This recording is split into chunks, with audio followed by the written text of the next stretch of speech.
Avi Dichter is the former head of Israel's security service, Shin Bet, who now sits in the Israeli cabinet. He believes Iran's nuclear agenda goes further than the president is admitting.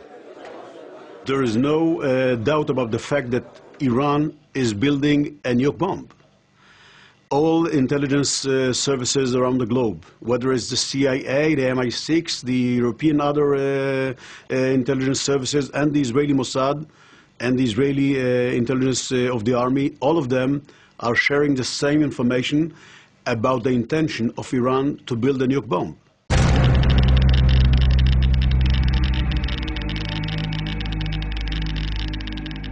Iran is currently allowing international inspectors only limited access to their nuclear sites.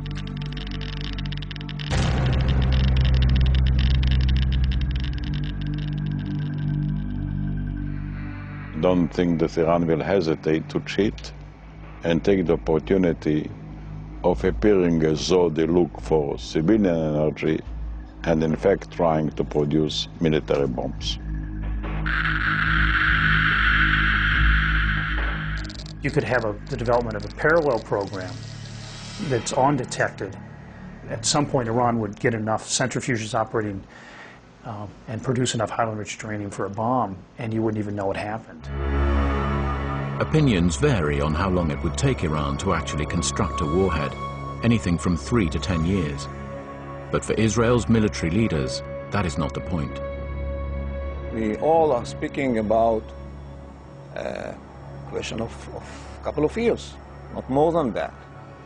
So in this timetable, something should be done in order to stop this extremist regime. Israeli intelligence reportedly believes that Iran will reach the point of no return no later than the summer of 2007. I was an air marshal, and I was trained to open fire towards a terrorist once I identified two things. One, that he has a mean of warfare, a pistol, a hand grenade, etc. And the second, that he has an intention to use it in order to kill innocent people. Israel is not going to wait until the first nuclear bomb is going to be dropped on Israel.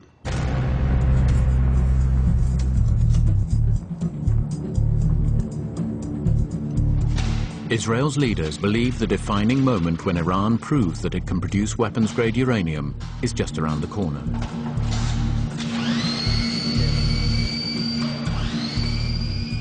As a last resort, the West should be ready to launch military strike to deal with Iranian nuclear capabilities. But Israel should be ready to deal with this kind of threat if anyone else doesn't do it. In August, the Israeli press reported that the head of Israel's Air Force was masterminding the Iran front. Israel already has squadrons of the long-range F-15 and F-16 fighters at bases in the Negev desert. General Ben Eliyahu has assessed the challenge they might face based on his own experience as a pilot. You have to think about nothing but the mission. 100% focus on what you do, 100% ready to surprises, because fighting in the air, surprises can come from every direction at every single second. Military analysts predict that in a real raid, the planes would head out over Jordan and across Iraq, splitting off to attack the key targets. The heavy water plant at Arak, the Esfahan conversion factory, the new reactor at Bushehr, and the enrichment site at Natanz. And Israeli intelligence reportedly knows of other hidden sites that are more difficult to destroy. Some of them well dug into the side hills with hardly any conventional weapon being able to penetrate. Others in crowded urban areas where any attack could end up with severe collateral damage. There are a lot of targets, which makes it difficult, But on the other hand, it is difficult for them to protect it. Israel's pilots are armed with precision-guided weapons. including huge US bunker-busting bombs designed to detonate beneath the surface and capable of penetrating 2 meters of concrete. There is one thing that you shouldn't think about. You shouldn't be afraid, and you should not think about the option that you might not get back home. Analysts say the raids would take place at first light, despite the increased risk from anti-aircraft fire and missile defenses.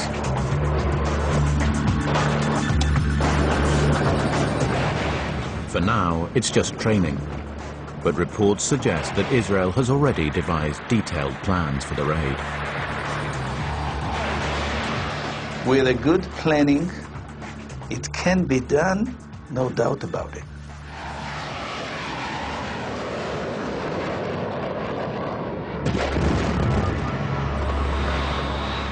During this year, the Iranian army has flexed its muscles repeatedly, readying itself for a potential Israeli attack. Israel's military recognizes that any raid on Iran's nuclear sites could unleash a terrible revenge. Iran, for its part, is ready to defend itself. We're not provoking. We do not want to engage in hostilities, but we will certainly be prepared to defend ourselves if that is imposed on us. If Iran is attacked and strikes back against Western shipping in the Persian Gulf, where the Iranian Navy has dozens of bases, the price of oil could be the first casualty. But many Israelis fear a concerted backlash from the Islamic world, of which they would bear the brunt, with Hezbollah militants renewing their rocket attacks on northern Israel. This summer's conflict could prove just the first stage in a more protracted war. Israel's defense ministry also thinks that Iran has powerful influence over the militants of Islamic Jihad and Hamas. Israel could face renewed violence anywhere in the world. Iranians showed a lot of capacity to sow terror in different corners of the world through an organization without any fingerprint or through other extremist organizations. We will have to take care of every Jew everywhere in the world if we use force against Iran.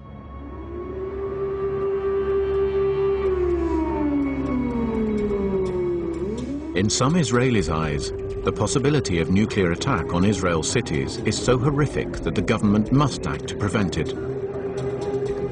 The real immediate concrete danger is that once Iran turned nuclear, the controls of the world, the advanced world on proliferation will be lost forever. And you might find in a decade from now a crude nuclear device in the hands of terrorist groups.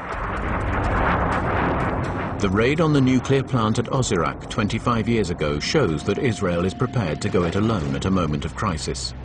Many Israelis think such a time may now be approaching again. The moment they get it and start to frighten the whole Middle East and the whole world and Israel and to increase their support in terror, it can be too late. I believe the president of Iran, Ahmadinejad, when he says that he intends to exterminate Israel, to wipe it off the face of the earth. I believe him because he's building the weapons for this extermination. And everything that we know says that if he can get away with it, he'll do it. Once a leader like Mahmoud Ahmadinejad is repeating again and again the intention of how he's going to use such a nuke bomb, we cannot wait and count the days until it will happen.